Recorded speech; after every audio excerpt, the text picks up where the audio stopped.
Niente tasi a Olbia per il 2014 né per le prime né per le seconde case. L'assessore comunale al bilancio, Ninni Chessa, sgombera il campo da ogni dubbio e chiarisce la posizione assunta dal comune gallurese. Per il 2014 ha deciso il Consiglio Comunale che la Tasi viene sostanzialmente azzerata e quindi non si paga per tutti i possessori di immobili a qualunque titolo detenuto o i possessori di aree edificabili. Quindi neanche chi ha la seconda casa. Assolutamente no, come Tasi. Sostanzialmente l'idea che abbiamo avuto di azzerare la Tasi qual è stata? Perché da un lato l'IMU evitava l'imposizione ai possessori di prima casa, quindi quello che non faceva pagare con l'IMU lo introduceva con la Tasi, perché la Tasi poi la dovevano pagare tutti quanti, quindi anche i possessori di prima casa. Quindi l'obiettivo nostro è stato quello di evitare che i possessori di prima casa pagassero qualcosa, quindi abbiamo azzerato la Tasi sostanzialmente per questo.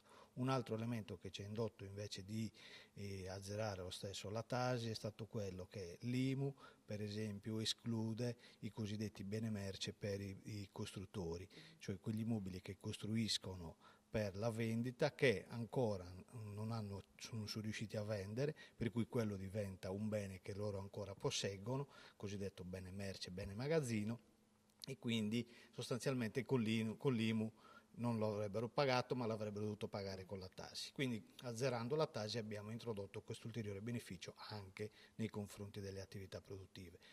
L'assessore Chessa chiarisce anche i dubbi relativi ad un'altra imposta, l'EMU.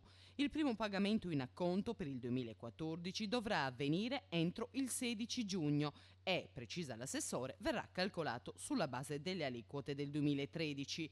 Qualora il Consiglio Comunale dovesse rimodulare le tariffe a saldo entro il 13 dicembre, verranno compensate le eventuali differenze. Abbiamo deciso di assimilare a prima casa le seconde case cedute a titolo principale ad un affine entro il secondo grado di parentela, per cui qualora un detentore, un possessore di un immobile lo cede in locazione a un suo parente entro il grado di affinità consentito dalla normativa, cosa accade? Accade che quell'immobile viene assimilato a prima casa, siccome l'IMU prevede che sulla prima casa ci sia la totale esclusione del pagamento e quindi sostanzialmente non pagano neanche i possessori di seconda casa che cedono il loro immobile con questa fattispecie.